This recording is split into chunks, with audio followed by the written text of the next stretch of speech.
میں یہ آپ کو بتا دوں کہ میری جڑیں، میرا خاندان، اور میں نے دنیا کی سب سے عظیم کتاب قرآن کریم آپ کے شہر سے سیکھی ہے اور حفظ کیا ہے۔ اس سے بڑا رشتہ میرے لیے کوئی اور نہیں ہو سکتا۔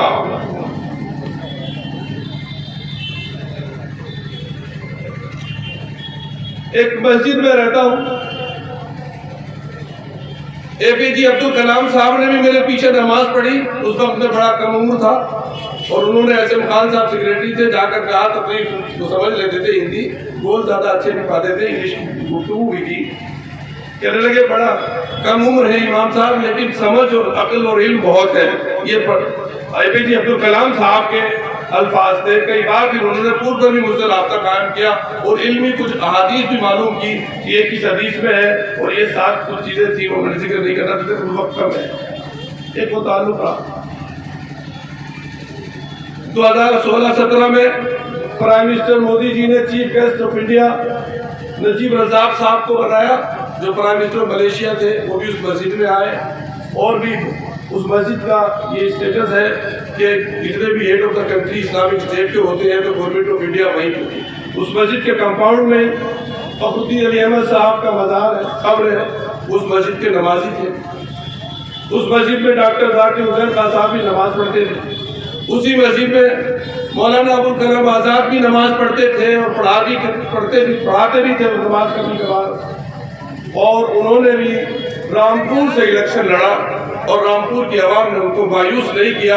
یہ عجیب قدرت کا اتفاق ہے کہ آج اسی مسجد میں خدمت کرتے ہوئے میں اپنے ہم وطنوں کے درمیان پارلیمنٹ کی الیکشن اور ان کے حقوق کی لڑائی کے لیے آپ کے سامنے کھڑا ہوا۔ آپ سب سورہ یاسین پڑھتے ہیں لیکن سمجھتے نہیں۔ اللہ نے اس میں نبی ایک بستی کا ذکر فرمایا ہے کہ ہم نے ایک نبی کو بھیجا، ہم نے دوسرے نبی کو بھیجا، اور پھر ہم نے ان کی عزت کی تیسرے نبی کو بھی بھیجا۔ شاید ہندوستان کی تاریخ میں پہلی بار ایسا ہوا ہے کہ رامپور کی عوام کو اللہ تعالیٰ نے اتنی عزت بخشی ہے کہ ان کے لیڈر کو، ہونے والے لیڈر کو لائن میں لگنے کی ضرورت نہیں پڑی، ٹکٹ کے لیے ٹکٹ بھیجا گیا۔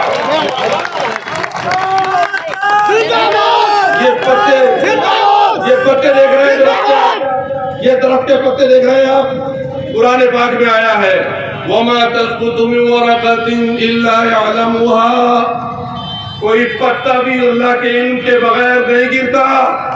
سوچو تمہارے شہر میں ٹکٹ کے بغیر علم، اللہ کے علم کے بغیر گر گیا ہے، کیوں نہیں سوچتے؟ میرے جذبات ہیں، میں اپنے ملک کے لیے اور ہندو مسلمان سکھ عیسائیوں کے لیے اپنے اس شہر کو ایک نمونے کا شہر بنانا چاہتا ہوں۔ تم میرا ساتھ دو، ہندوستان کو بچانے کے لیے میرا ساتھ دو۔ تمہارے درمیان مولانا محمد علی جوہر پیدا ہوا، تمہاری ماں نے مولانا کیسے مجاہدین آزادی کو پیدا کیا ہے۔ مولانا محمد علی جوہر کو رامپور کی ماں نے پیدا کیا تھا، جس نے آزادی کا نعرہ لندن کی پارلیمنٹ میں لگایا۔ اور اگر آپ اس اسپیچز پڑھیں گے جو پارلیمنٹ میں پڑھی جاتی ہیں، مولانا محمد علی جوہر نے پارلیمنٹ کی، جو لندن کی پارلیمنٹ مسٹر چرچل وزیر اعظم تھے، اس وقت کہا تھا میں ایک غلام ملک میں واپس نہیں جانا چاہتا، مجھے آزادی دو یا مرنے کے لیے مجھے قبر دو۔ اور مولانا نے اپنا یہ وعدہ سچا کر دکھایا، ان کی شہادت لندن میں ہوئی۔ رامپور کے لوگوں، رامپور کی عوام، یہ شہر اور دیہات، یہ برادری اور ذات اور یہ مذہب کے جو بندھن سیاسی لوگوں نے بنائے رکھے ہیں، ان کو توڑ دو، وقت آ گیا ہے۔ اپنے بچوں کی نسلوں کی فکر کرو، ان کی تعلیم کی فکر کرو، ان کا مستقبل کی فکر کرو۔ اتنے انٹر کالج ہیں شہر میں، مجھے معلوم ہو پورے ضلع میں، لیکن ان میں استاد نہیں ہے۔ کیا بات ہے، واہ، استاد نہیں ہے۔ کسی قوم کو مارنا ہو تو ان کے بچوں کو تعلیم سے محروم کر دو۔ غربت بڑھتی جا رہی ہے۔ میں نے بچپن گزارا ہے اس شہر میں، بڑے اخلاق تھے، آداب تھے، روایات تھی، تہذیب تھی، شہروں میں شاعر موجود تھے۔ آج سب کچھ ختم ہو گیا ہے۔ ہمیشہ تناؤ، دباؤ، ڈر، خوف۔ ارے کس سے ڈرتے